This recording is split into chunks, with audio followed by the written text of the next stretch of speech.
बंधुबांधव घर को आसिले मिठा तो निश्चय आसुवे जो रसगोला आ रसगोला आपड़ तो खाई दे कि रसगोलार सीरा को डेफिनेटली आप फेंक दे केवे भी यूज कर तो मुझे आपण से रसगोला सीरार गोटे रेसिपी आनी जोटा कि रसगोला सीरार चटनी। तो ये चटनीटा बहुत टेस्टी लगे। यहाँ आप आगुरी खाई बरा सिंगड़ा दुकान में जोटा कि एबे आ मिलूनी। ताले डेरी न करी आसतु आज शिखा चीनी सीरार ये चटनी। भिडियोटी को पूरा देखिए आ जदि भल लगी लाइक और शेयर करदे और नुआ नुआ रेसिपी देखापी मो चैनल को सब्सक्राइब करदे। ताले आसतु आज शिखा चटनीर ये रेसिपी।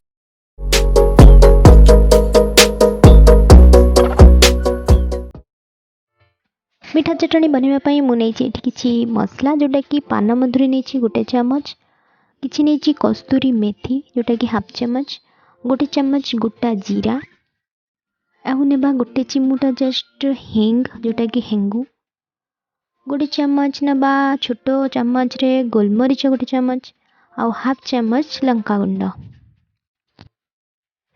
आउ ये नहीं जाइए किसी चीनी सीरा जोटा कि रसगोलार सीरा। आपण पाखे जदि रसगोला सीरा नहीं ताले आपण डायरेक्ट चीनी सीरा बनै पारे जमती आपण पानी आ चीनी दे चीनी सीरा बनाती से भली। आउ ये नहीं किसी कइया। तो कइया को प्रथम पानी रे आमे बतुरई नबा भेदे नबा। कइया बतुरवा भितर आमे कौन करवा जो गोटा मसला नहीं ताको एभली गोटे तावा रे सबू भाजी नबा। ये मु गोटा पान मधुरी और गोटा जीरा को भलरे भाजी नौची। मन रखिए जितेबाला भी आप गोटा मसला को भाजबे गैस फ्लेम को लो रखिए नहले जो गोटा आमर मसला अच्छी पोड़ीज। तो ये मु जो गोटा मसला को भलरे भाजी नौची। टिके भाजी हो गले भलसे आमे कौन करवा लास्ट को गैस को ऑफ करके आमे कस्तूरी मेथी ऐड करवा।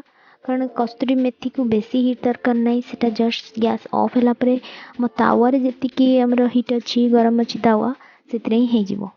तो ये लास्ट को मु कस्तूरी मेथी ऐड करनेली आउ टिके जस्ट एपट सेपट करने भी जो तावा गरम अच्छी से एबे भलरे भाजी गलानी देखंतु।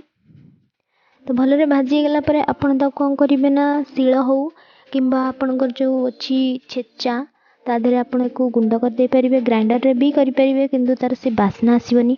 तो मु एठी छेचा नहीं कि भलरे गुंड कर दो हम दस्ता एठी गुंड कर देली। एबे हमर मसला तो रेडी होगला। एबे कौन करवा जो कइया को बतरे रखिले देखंतु के भेदी जाइए ताको ये हाथ में भलरे दली नबा। दली देकी केवल तार रस को काढ़ी नबा। तार जो मंजी आउ चोपा अच्छी ताको अलगा कर नबा। तो ये देखंतु रस सब बाहरी गलानी। तो मु मंजी और चोपा को बाहर करी फिंगी देबी। एबे गोटे पैन गरम करवा। पैन हो कड़े जहाँ भी आपन पाखे अच्छी गरम करने सेटा गरम हो गला परे से अल्प जस्ट गोटे चामच से तेल ऐड करेंगे। गोटे चामच रिफाइन ऐड करनेली से गोटे चिमुटा हिंगू दे